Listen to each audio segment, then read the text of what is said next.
जय हिंद।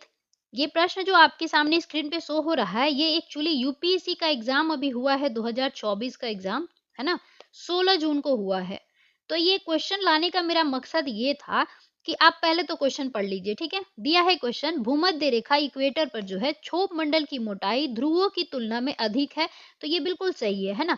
अगला प्रश्न दिया था, भूमध्य रेखा इक्वेटर पर प्रबल संवहनीय धाराओं द्वारा ऊष्मा को अधिक ऊंचाई तक ले जाया जाता है।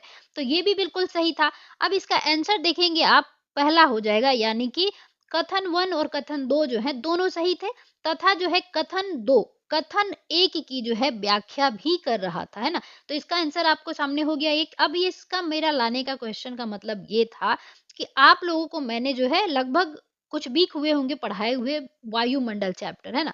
तो वायुमंडल से क्वेश्चन बीपीएससी टीचर के एग्जाम में भी पूछा गया था, बीपीएससी के एग्जाम में भी आता है, हर एग्जाम में आता है। तो इस चैप्टर को जैसे कि मैंने पढ़ा दिया है, तो देखेंगे आप यूपीएससी के एग्जाम में भी उस चैप्टर से बाहर नहीं पूछा गया। जितना मैंने पढ़ाया था उसके अंदर ही क्वेश्चन आए हैं। आप देखेंगे उसमें अच्छे से मैंने एक्सप्लेन भी किया है कि कैसे जो है क्षोभ मंडल पे मोटाई जो है, क्षोभ मंडल की मोटाई जो है ध्रुवों पर और भूमध्य रेखा पे अलग अलग होती है। ये समझाया है मैंने कि कैसे जो है आपकी संवहनी धाराएं जो होती हैं ऊष्मा को कैसे ऊपर तक ले जाती हैं, जैसे कैसे हम लोग ऊपर जब चढ़ते हैं तो टेम्परेचर में गिरावट आती है। ये सब चीज़ें मैंने पूरे एग्जैक्ट जो है समझा दिया है उसमें, ठीक है। कैसे ग्रीष्म काल में जो है भूमध्य रेखा की जो मोटाई है, सॉरी भूमध्य रेखा नहीं, क्षोभ क्षोभ मंडल की ऊंचाई जो है बढ़ जाती है। ये सब चीज़ें मैंने समझाई थी। अगर किसी ने शुरुआत में ही 2-4 मतलब मिनट का पढ़ा होगा तो वो भी ये क्वेश्चन जो है सॉल्व कर सकता है। तो मेरा कहने का मतलब ये था कि आपके एग्ज़ाम में जब वायुमंडल से पूछा जाएगा तो इससे बाहर क्वेश्चंस नहीं बनेंगे। इसलिए मैंने सोचा कि ये वीडियो आप लोगों को डाल दूँ, क्योंकि एक बड़ी एग्ज़ाम होती है जो है UPSC, union public service commission जो है, उसमें भी इससे बाहर क्वेश्चन नहीं बने, तो फिर बाकी एग्ज़ाम में तो नहीं बनेंगे, है ना? मतलब उम्मीद तो यही की जा सकती है। इसलिए आप लोग एक बार जो है आपको कमेंट सेक्शन में उस वीडियो का लिंक मिल जाएगा, तो आप लोग एक बार ज़रूर पढ़ लें, है ना? तो चलिए स्टार्ट करते हैं। देखिए आप कैसे मैंने जो है उसको पढ़ाया था, ये भी थोड़ा-सा आप लोग देख लीजिएगा, है ना? और डेट भी देख लीजिएगा कब का अपलोड वीडियो है वो। तो वायुमंडल को उनके घटकों, तापमान तथा अन्य के आधार पर 5 परतों में बाँटा गया है। मुख्य रूप से तापमान को आधार बनाया गया था बांटने के लिए। अब ये 5 परत कौन-कौन से हैं? तो ये है क्षोभ मंडल, समताप मंडल, मध्य मंडल, आयन मंडल, बहिर्मंडल। ठीक है, ये 5 परतों में वायुमंडल को बांटा गया है। अब थोड़ा-सा हम उन्हें डिटेल में देख लेते हैं मंडल्स को। तो सबसे पहले कौन सा मंडल आता है? क्षोभ मंडल आता है, जो कि पृथ्वी की सतह से सबसे नजदीक का मंडल है। ठीक है, तो सबसे ज्यादा इफेक्ट भी पृथ्वी को यही करता है, यही वाला मंडल। ठीक है, इसकी एक खासियत ये भी है कि ये ध्रुवीय ऊंचाई जो है इसकी 8 किलोमीटर है, जबकि विषुवतीय ऊंचाई देखिएगा 18 किलोमीटर है। इसकी एवरेज ऊंचाई जो होती है वो 12 से 16 किलोमीटर के बीच मानी जाती है। जो भी ऑप्शन में दिया हो 12 से 16 के बीच में वो ऑप्शन हो जाएगा। ठीक है, मतलब इसकी एवरेज ऊंचाई अगर पूछता है तो।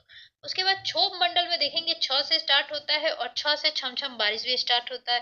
तो इससे आप थोड़ा सा आप याद रख सकते हैं कि मौसम संबंधी घटनाएं जो होती हैं वो क्षोभ मंडल में ही होती है।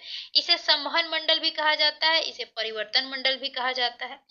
क्षोभ मंडल में ही बिजली, वर्षा, बादल का कड़कना, बादल बनना, ये सभी कहाँ पे मिलेंगे आपको? क्षोभ मंडल में मिलेंगे।